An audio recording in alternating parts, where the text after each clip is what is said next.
जय हिंद। नमस्कार साथियों, आप सभी लोगों का मोस्ट वेलकम है आज की इस नए क्लास में। साथियों, आज की इस क्लास में हम सभी लोग देखने वाले हैं एसएससी एमटीएस के एग्जाम के लिए मोस्ट इम्पोर्टेंट प्रीवियस ईयर के क्वेश्चन को, जो कि आपके एसएससी एमटीएस के एग्जाम में बार बार पूछे जाते हैं। तो आप सभी लोग जो इस क्लास को बिल्कुल अच्छी तरीके से लास्ट तक देखिएगा, जिससे कि आप जो इन सभी क्वेश्चन को अच्छे से याद कर पाएंगे और आप सभी लोग अपने एसएससी एमटीएस के एग्जाम में सभी क्वेश्चन को आसानी तरीके से बना पाएंगे। तो चलिए फिर क्लास को स्टार्ट करते हैं। उनसे पहले यदि आप सभी लोग इस चैनल पे पहली बार जुड़े हैं तो आप सभी लोग इस चैनल को सब्सक्राइब करके ऑल नोटिफिकेशन को दबा लीजिए, जिससे कि जब भी कोई नई क्लास हो तो सबसे पहले उस क्लास का नोटिफिकेशन आपके पास पहुंच सके। तो चैनल को आप लोग सब्सक्राइब कर लीजिएगा। अगर आप लोग को क्लास अच्छा लगे तो क्लास को आप सभी लोग लाइक जरूर कीजिएगा। तो चलिए यहाँ पे देखिएगा, पहला नंबर क्वेश्चन दिया गया है कि रविंद्रनाथ टैगोर को नोबेल पुरस्कार किसके लिए मिला था। ऑप्शन दिए गए हैं आपके साहित्य, भौतिकी, शांति या आर्थिक अध्ययन हो जाएंगे। तो रविंद्रनाथ टैगोर को नोबेल पुरस्कार किसके लिए मिला था, इस क्वेश्चन का सही जवाब ऑप्शन ए हो जाएंगे, साहित्य के लिए। तो ऑप्शन ए जो है यहाँ पे इस क्वेश्चन का सही जवाब है। अगला क्वेश्चन आप लोग देखिएगा कि सागा दावा किस राज्य का त्योहार है। ऑप्शन दिए गए हैं मणिपुर, त्रिपुरा, असम या सिक्किम। तो सागा दावा किस राज्य का त्योहार है, इस क्वेश्चन का सही जवाब ऑप्शन डी है, सिक्किम। सिक्किम का है तो ऑप्शन डी यहाँ पे सही जवाब है। अगला क्वेश्चन है कि किस धर्म के भिक्षुओं के लिए चैत्य और विहारों का निर्माण जो है किया गया था। ऑप्शन दिए गए हैं यहूदी धर्म, ईसाई धर्म, बौद्ध धर्म या हिंदू धर्म। तो किस धर्म के भिक्षुओं के लिए चैत्य और विहारों का यहाँ पे निर्माण किया गया था, इस क्वेश्चन का सही जवाब ऑप्शन सी है, बौद्ध धर्म के लिए। ऑप्शन सी यहाँ पे सही जवाब है। अगला क्वेश्चन है कि किस देश का संविधान विश्व के किसी सार्वभौम देश में सबसे बड़ा लिखित संविधान है। तो किस देश का संविधान विश्व के किसी सार्वभौम देश में सबसे बड़ा लिखित संविधान है, इस क्वेश्चन का सही जवाब ऑप्शन डी है, भारत का। ऑप्शन डी कीजिएगा इस क्वेश्चन का सही जवाब। अगला क्वेश्चन है कि प्रत्येक संसदीय बैठक का पहला घंटा डैश के लिए होता है, बताइए आप सभी लोग। ऑप्शन दिए गए हैं व्यवस्था का प्रश्न, धन विधेयक पर चर्चा, प्रश्नकाल या शून्यकाल के लिए। तो प्रत्येक संसदीय बैठक का जो पहला घंटा है ये किसके लिए होता है, तो ये पहला घंटा जो है प्रश्नकाल के लिए होते हैं। ऑप्शन सी हो जाएंगे सही जवाब इस क्वेश्चन का आंसर। अगला क्वेश्चन है कि द जंगल बुक किसने लिखी थी। तो द जंगल बुक को किसने लिखा था, इस क्वेश्चन का सही जवाब जो है यहाँ पे ऑप्शन सी हो जाएंगे। ऑप्शन सी को यहाँ पे सही जवाब कीजिएगा। अगला क्वेश्चन है कि इन रेलवे स्टेशनों में से कौन सा एक विश्व विरासत स्थल है। सभी लोग आंसर लगाइएगा कि इन रेलवे स्टेशनों में से कौन सा एक विश्व विरासत स्थल है, इस क्वेश्चन का सही जवाब ऑप्शन सी है जी, यहाँ पे छत्रपति शिवाजी टर्मिनल, जो कि ये क्या है, विश्व विरासत स्थल है। ऑप्शन सी को सही जवाब कीजिएगा। अगला क्वेश्चन है भारत की प्रथम नोबेल पुरस्कार विजेता महिला का नाम बताइए। ऑप्शन दिए गए हैं आपके इंदिरा गांधी है, मदर टेरेसा है, कविता कृष्णन है या सरोजिनी नायडू है। तो भारत की प्रथम नोबेल पुरस्कार विजेता महिला का नाम यहाँ पे आपको बताना है, तो यह हो जाएंगे आपके मदर टेरेसा। ऑप्शन बी कीजिएगा इस क्वेश्चन का सही जवाब यहाँ पे। अगला क्वेश्चन देखिएगा कि मानव शरीर के आंतों के बैक्टीरिया निम्नलिखित में से किसका संश्लेषण करते हैं। ऑप्शन है प्रोटीन है, वसा है या विटामिन डी है। चलिए बता दीजिए क्या होगा। तो मानव शरीर के आंतों के बैक्टीरिया निम्नलिखित में से किसका जो है यहाँ पे संश्लेषण करते हैं, तो यह करते हैं विटामिन के। ऑप्शन ए जो है यहाँ पे इस क्वेश्चन का बिल्कुल सही जवाब है, याद रखिएगा। साथियों, ये सभी क्वेश्चन बिल्कुल इंपॉर्टेंट और सिलेक्टेड क्वेश्चन है आपके एग्जाम के लिए, तो बिल्कुल क्लास को एंड तक देखिए, क्योंकि आपके लिए हर एक क्वेश्चन आपको यहाँ पे बिल्कुल 100% आपके एग्जाम में जो पूछे जाते हैं उन लेवल के क्वेश्चन आपको कराए जा रहे हैं। तो बिल्कुल सभी क्लास को एंड तक देखते चलिएगा और सभी को याद भी करते चलिएगा। चलिए आगे बढ़ते हैं। अगला क्वेश्चन देखिएगा कि गिद्धा किस राज्य का लोक नृत्य है। ऑप्शन है राजस्थान, उत्तर प्रदेश, पंजाब या बिहार। तो गिद्धा किस राज्य का लोक नृत्य है? तो यह लोक नृत्य है पंजाब का। ऑप्शन सी हो जाएंगे इस क्वेश्चन का सही जवाब। अगला क्वेश्चन देखिएगा कि कौन सा उद्यान बांग्लादेश के साथ भी अपनी सीमाओं को साझा करता है?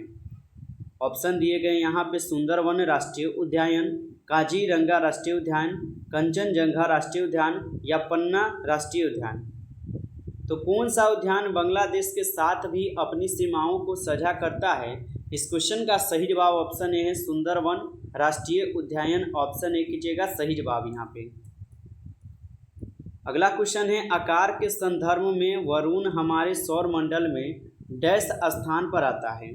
पहले स्थान पर, दूसरे स्थान पर, तीसरे स्थान पर या चौथे स्थान पर। तो आकार के संदर्भ में वरुण हमारे सौर मंडल में किस स्थान पर आते हैं? तो ये हमारे चौथे स्थान पर आते हैं। ऑप्शन डी जो इस क्वेश्चन का सही जवाब है। अगला क्वेश्चन है कि सत्य के प्रयोग पुस्तक किसकी जीवन पर आधारित है? ऑप्शन दिए गए हैं मोहनदास करमचंद गांधी के जीवन पर, सुभाष चंद्र बोस के जीवन पर, पंडित जवाहरलाल नेहरू के जीवन पर या लाला लाजपत राय के जीवन पर। तो सत्य के प्रयोग पुस्तक किसके जीवन पर आधारित है? तो यह आधारित है मोहनदास करमचंद गांधी के जीवन पर। तो ऑप्शन ए कीजिएगा सही जवाब। अगला क्वेश्चन है कि किस स्वतंत्रता सेनानी ने भारत को ब्रिटिश शासन से मुक्त करने के लिए आज़ाद हिंद फौज की स्थापना की थी? ऑप्शन है भगत सिंह, सुभाष चंद्र बोस, चंद्रशेखर आज़ाद या वीर सावरकर। तो किस स्वतंत्रता सेनानियों ने भारत को ब्रिटिश शासन से मुक्त करने के लिए आज़ाद हिंद फौज की स्थापना की थी? इस क्वेश्चन का सही जवाब ऑप्शन बी कीजिएगा आप सब लोग, सुभाष चंद्र बोस हो जाएंगे। ऑप्शन बी यहाँ पे सही जवाब है। अगला क्वेश्चन है नीति आयोग के अध्यक्ष कौन होते हैं? ऑप्शन दिए गए हैं राष्ट्रपति, RBI गवर्नर, वित्त सचिव या प्रधानमंत्री। तो नीति आयोग के जो है यहाँ पे अध्यक्ष कौन होते हैं? तो नीति आयोग के अध्यक्ष होते हैं प्रधानमंत्री। ऑप्शन डी कीजिएगा इस क्वेश्चन का आप सभी लोग सही जवाब। अगला क्वेश्चन है महात्मा गांधी ने करो या मरो का नारा किस राष्ट्रीय आंदोलन के दौरान दिया था? ऑप्शन है स्वदेशी आंदोलन, भारत छोड़ो आंदोलन, असहयोग आंदोलन या सबने अज्ञा आंदोलन। तो महात्मा गांधी ने करो या मरो का नारा किस राष्ट्रीय आंदोलन के दौरान दिया था? तो यह दिए हुए थे भारत छोड़ो आंदोलन के दौरान। ऑप्शन बी हो जाएंगे सही जवाब। अगला क्वेश्चन आप लोग देखिएगा कि माई तूत नामक पुस्तक के लेखक कौन है? तो माई तूत नामक पुस्तक के लेखक जो है यह हो जाएंगे इंदिरा गांधी। इस क्वेश्चन का आप लोग सही जवाब ऑप्शन डी कीजिएगा इंदिरा गांधी। अगला क्वेश्चन है कि कौन सी केंद्रीय एजेंसी केंद्र सरकार की ओर से करेंसी नोट जारी करती है? तो कौन सी केंद्रीय एजेंसी केंद्र सरकार की ओर से करेंसी नोट जारी करती है? तो ये भारतीय रिजर्व बैंक हो जाएंगी, जिसको RBI भी बोला जाता है। तो ऑप्शन बी हो जाएगा सही जवाब। अगला क्वेश्चन है आप लोग का कि भारत के GDP में अर्थव्यवस्था के किस क्षेत्र की हिस्सेदारी सबसे अधिक है? ऑप्शन है आपके विनिर्माण, औद्योगिक, कृषि, सेवा। तो भारत के GDP में अर्थव्यवस्था के किस क्षेत्र की हिस्सेदारी सबसे अधिक है? तो यह हो जाएंगे सेवा का। ऑप्शन डी कीजिएगा आप सभी लोग यहाँ पे सही जवाब सेवा का। अगला क्वेश्चन देखिएगा कांग्रेस के किस अधिवेशन में पूर्ण स्वराज की मांग को अपनाया गया था? ऑप्शन है आपके कराची अधिवेशन, सूरत अधिवेशन, कानपुर अधिवेशन या लाहौर अधिवेशन। तो कांग्रेस के किस अधिवेशन में पूर्ण स्वराज की मांग को जो है यहाँ पे अपनाया गया था? इस क्वेश्चन का सही जवाब ऑप्शन डी हो जाएंगे यहाँ पे लाहौर अधिवेशन। ऑप्शन डी कीजिएगा सही जवाब। अगला क्वेश्चन है निम्नलिखित तत्वों में से किसका यहाँ पे सबसे कम गलनांक है? तो निम्नलिखित तत्वों में से किसका सबसे कम यहाँ पे गलनांक है? तो इस क्वेश्चन का सही जवाब जो है ऑप्शन यहाँ पे डी हो जाएंगे क्रिप्टन का। ऑप्शन डी कीजिएगा आप सभी लोग सही जवाब क्रिप्टन। अगला क्वेश्चन है मैग्नीशियम सल्फेट हेप्टाहाइड्रेट का साधारण नाम क्या है? तो मैग्नीशियम सल्फेट हेप्टाहाइड्रेट का यहाँ पे साधारण नाम क्या है? तो इसका साधारण नाम हो जाएंगे इप्सम सॉल्ट। ऑप्शन ए जो है यहाँ पे सही जवाब है इप्सम सॉल्ट। अगला क्वेश्चन है, एलिफेंटा की गुफाएं किस देवता को समर्पित हैं? ऑप्शन है शिव, कृष्ण, इंद्र या हनुमान। तो एलिफेंटा की गुफाएं किस देवता को समर्पित है? इस क्वेश्चन का सही जवाब ऑप्शन यहाँ पे आप लोग का ए हो जाएगा, शिव देवता को। ऑप्शन ए कीजिएगा, सही जवाब शिव देवता। अगला क्वेश्चन है, निम्नलिखित में से कौन सा एक प्रभावी अग्निशामक है?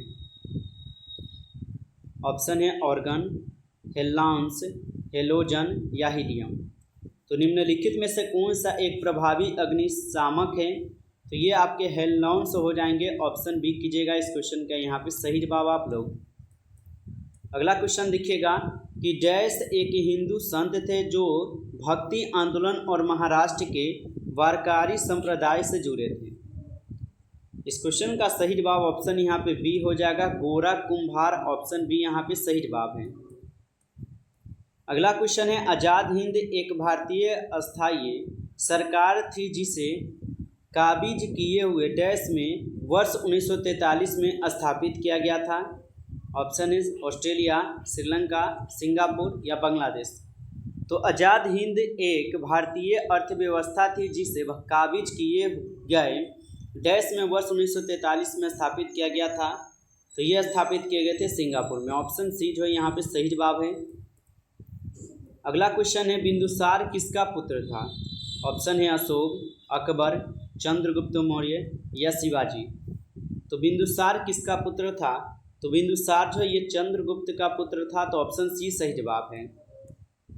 अगला क्वेश्चन है कि कोल्डहिवा पुरातत्व स्थल कहाँ पर स्थित है? ऑप्शन है महाराष्ट्र, बिहार, उत्तर प्रदेश या मध्य प्रदेश। तो कोल्डहिवा पुरातत्व स्थल कहाँ पर स्थित है?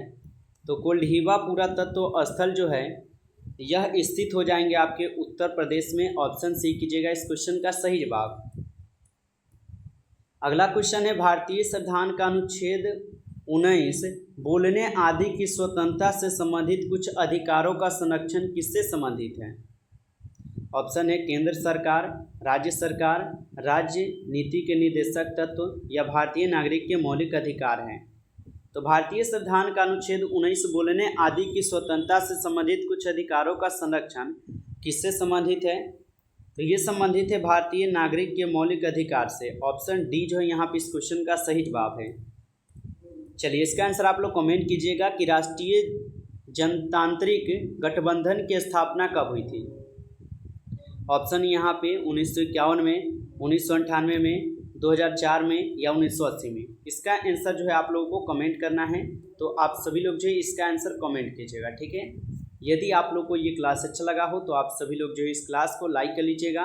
और चैनल पे पहली बार यदि आप सभी लोग जुड़े हैं तो चैनल को भी सब्सक्राइब करके ऑल नोटिफिकेशन को ऑल पे दबा लीजिएगा, जिससे कि जब भी कोई नई क्लास होगा सबसे पहले उस क्लास का नोटिफिकेशन आपके पास पहुंच सकेंगे। क्योंकि आपके यहाँ पे एसएससी एमटीएस के एग्जाम के लिए आपको यहाँ पे डेली क्लास अब प्रोवाइड कराए जा रहे हैं, जिससे कि आप लोग की तैयारी अच्छी तरीके से हो पाएंगे। तो चैनल को आप सब लोग सब्सक्राइब जरूर कर लीजिएगा। चलिए फिर मिलते हैं एक नई टॉपिक के साथ, तब तक के लिए जय हिंद, जय भारत।